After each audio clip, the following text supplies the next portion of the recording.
Hello BookTube and welcome to Lizzie Faye Loves Books. I'm Elizabeth and it's Friday, so it's time for Friday Reads. Well, I hope you all had a wonderful Thanksgiving. I know some of you are out shopping today. I took Katie last night for a little bit of pre-Black Friday sale, and we got a few clothing items and things like that. And so today, I told Randy it was his turn, and so they have gone looking for a computer for her. She started high school this year, and she used to have her own computer, but it is long worn out and broken down and is needing a new one. So I think they have found one. He called me earlier and said, what about this one? So so they're off doing that and shopping for electronics. So I thought while they were gone, I would do a quick Friday Reads. I always start out saying quick and then it ends up being, a 20-minute video, but I'm going to try not to do that today. We went on a camping trip. We've had a busy week. I haven't had a lot of sit-down read time, but I was in the car a lot driving because we took our motorhome and then, which Randy drove, and then I drove our car. We stayed right here in Florida. We went to 2 different state parks. I will have a vacation book haul coming up because I was able to squeeze in a little bit of book shopping at a few places where we went.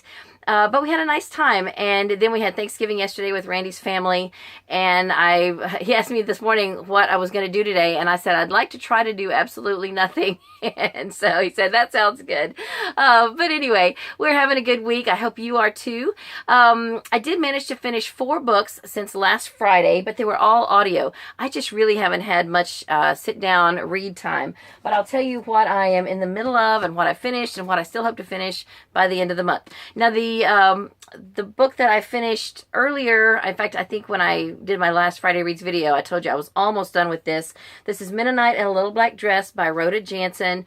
I had mixed feelings about it. There were some parts that were just laugh out loud funny, but there were other parts that I thought where she was just kind of really being too disrespectful to her parents' faith. And even though she doesn't embrace the Mennonite faith anymore, I don't know. I had mixed feelings about that. And there was some crude humor, but it was funny. It was fun. There were some depressing parts. There were some sad parts. I mean, overall, I thought it was a decent memoir, and I enjoyed it. I will definitely read the next one that comes after this, which has 2 different titles. Does This Church Make Me Look Fat is the first book by her that I ever saw or found, and then when I realized it was like the second book, I found this one and wanted to read it first. So anyway, I have mixed feelings, but overall, I thought it was an enjoyable book to read. And if you enjoy memoir books, then you might want to pick this one up.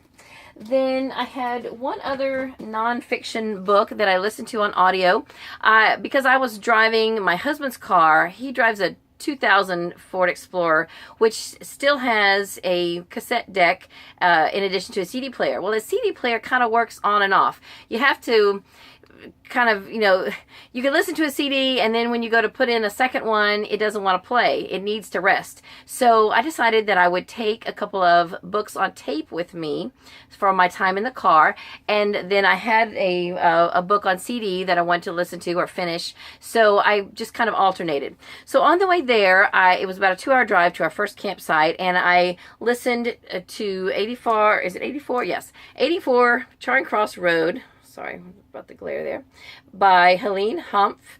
And this, I didn't realize, is nonfiction. It's epistolary, but it's nonfiction. It is letters to and from Miss Humph to a bookstore in England, and she's in the States. So I started it actually the day before we left. I had it out in the motorhome. I was listening to it, and but because I was cleaning and kind of going back and forth, I missed parts. So because it was a 2-hour drive and it was a 2-hour book, I just started it from the beginning. I listened to it all completely in the car that night while we were driving, and I really, really enjoyed it. It was a lot of fun. It was very interesting, and it was delightful. It really, that's a good word to describe it. So if you, if this sounds like something you're interested in, it was, I believe the setting went from like somewhere in the 1950s is when the letter writing started, all the way into the 70s.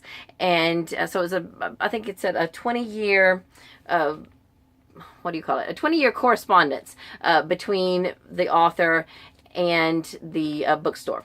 So anyway, very, very good book. Then oops, things are falling.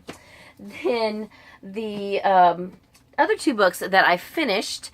This was the book that I was listening to on CD, and I think I had maybe finished about half of it before our trip. So I was able to finish the rest of it on the trip. I had mixed feelings about this too. I enjoyed the overall reading experience of it. It kind of reminded me of like a modern day 1984. And there's parts of it that are really already kind of true today. It's not that far-fetched what goes on in this book. Basically, social media has just taken away all privacy, and everyone is expected to post everything, video everything, and it's just that kind of a book. I was a little mixed up about the ending. It was kind of abrupt, and it sort of switched gears right at the end, and I need to go back and just read the last bit in print again and just see if what I think happened is what actually happened. I'm not sure. Then intermittent with that, because like I said, I would listen to one CD and then I would just let the CD player rest and I put in a tape. And here's what I listened to. I listened to a dramatized version of The Hobbit. I had listened to this before. It's this little wooden box of Hobbit tapes. There's 6 tapes. Now, I originally thought, because I had said I wanted to read my annotated Hobbit, that maybe I would just listen to it on audio and then I would read the annotations. But I realized that this is slightly abridged. So I think for now, because I enjoyed this thoroughly, I will just put this one on hold. Things are flying. Things are falling. Things are flying.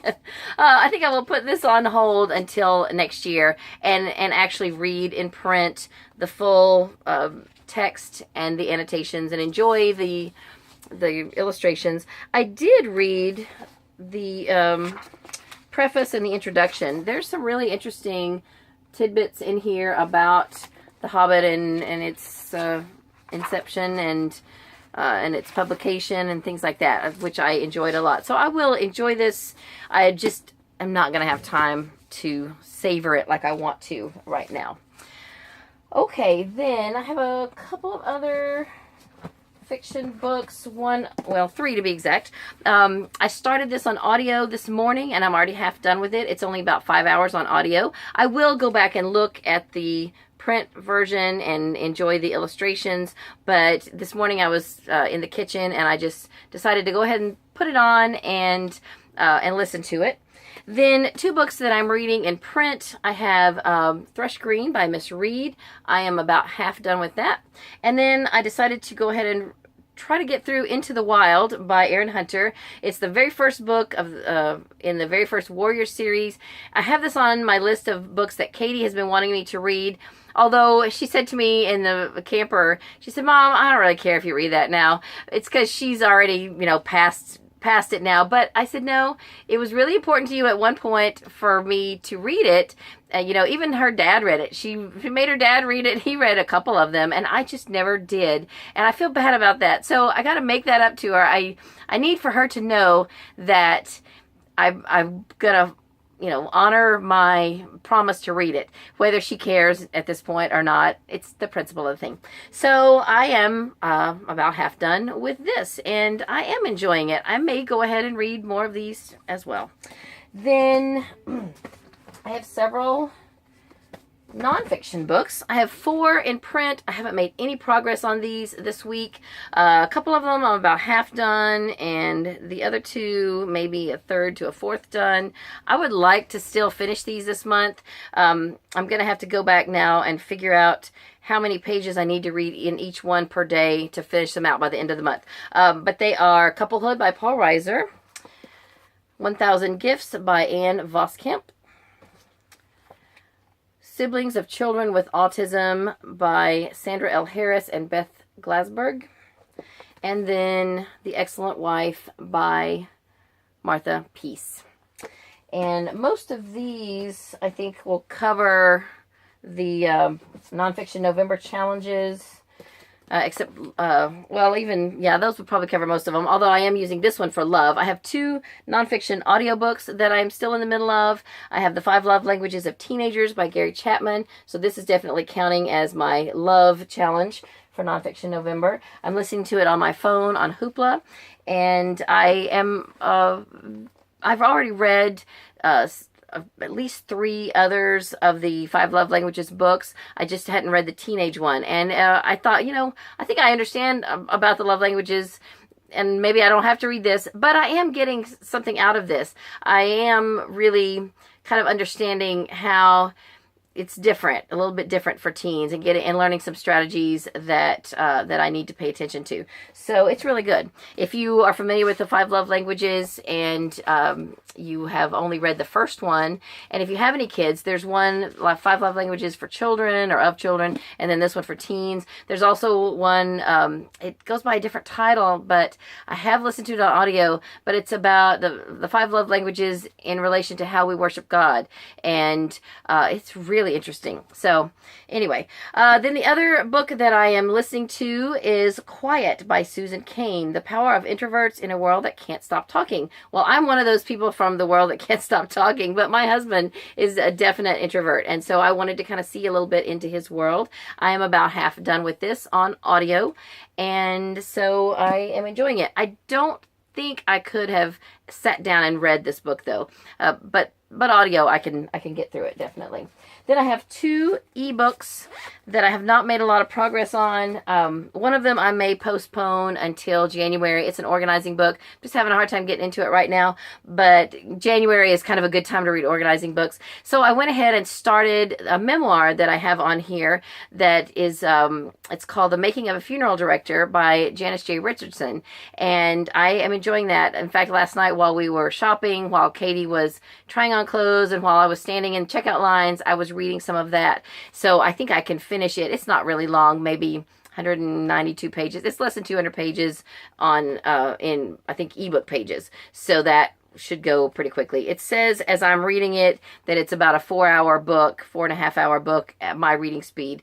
So I just need to chink away at that this week, and I can get that done. So that is all that I am currently reading. I do have a couple others that I will probably still go ahead and start and maybe finish before the end of the month. I know, y'all think I'm crazy.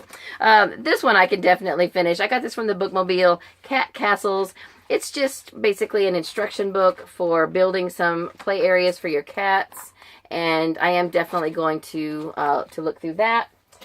I had really wanted to pick this up. If I get all those other print books done and I still have a little bit of time, I think I could read this in a day. It's less than 200 pages, and they're small pages, but it is Hallelujah Anyway by Anne Lamott. It just sounds really good, and I think it will go along with some of the other nonfiction that I've been reading, especially the 1,000 Gifts, because this, I tell you, this is the perfect book to read at Thanksgiving time. It is, it's basically the author, she's been through a lot of horrible things in her life, and she is now basically counting her blessings, and she is taking the time and making a list of 1,000 things that she's thankful for, and they're very specific things, and they're things that we take for granted, and it's just really good. So so this I think is going to go right along hand in hand with that, and it's sort of a, rejoice about everything, be thankful and everything, despite whether you want to or not, or whether you feel like it or not. I mean, that's kind of what I think it is. Hallelujah anyway. In other words, be thankful for your circumstances. Be thankful for what you have, despite the fact that you may not have everything you want, that kind of thing. So that's what I think that's about. Then I have 2 book club books that I may not finish until December, but I am going to go ahead and start on them. They're both audio. I know I said I'm only going to read Christmas books in December, but I hardly have any Christmas books on audio. Just the books for a read-along are on audio, and maybe 2 other books that I have. So it'll be okay for me to go ahead and be reading these, because I can't go without audiobooks. I just can't. So this one I've got to have done pretty early in December for our mystery book club at the library, and it's The Cuckoo's Calling by Robert Galbraith. And then this one is for Lisa's Buddy Reads. Lisa from Books and Smiles. Her group is doing Midnight at the Bright Ideas Bookstore by Matthew Sullivan. And I have not been able to participate in her book club yet. And when I saw her list and I saw this one for December, I said, you know, that looks like something I would enjoy reading. So I told her I was going to jump in. And so I've got the book. I am still waiting on the audio from the library. And whenever it gets here, I will start it. So that is it. Oh, I did also bring out a couple of books that my husband is reading or has read. Both of them I got from the Bookmobile the other day when I was doing my vlogging. And he's already finished this one, The Underdogs by Melissa Fay Green. I forgot to ask him what he thought about it. And if you are curious about it, just write me a comment and I'll ask him and I'll let you know in the comments. Then he just started Rise by Kara Brookins, How a House Built a Family. And so if you're interested in this, he's only a little ways into it, but I'll keep you posted on this. If you write me a comment, then I'll let you know later what he thought of this one too. So that's all I have for this video. I'll be coming soon with a vacation book haul of the books that I bought on our camping trip. And also I'm going to do a second video with a little more information about our Christmas read-along, the 24 Days of Christmas Hope that I just posted about earlier in the week. I'm co-hosting that with Sarah from Not Just Romance Novels, and several of you have commented and said you're going to try to get the books and you're going to join in. And I realized that I didn't really talk much about ideas and ways for getting the books and where to get them on audio and just some ideas for how you can get your hands on those books for that read along. So I'm going to be coming to you very soon with that video. So that's all I have. I hope you're having a great day. Hope you had a happy Thanksgiving. Read a good book and God bless you.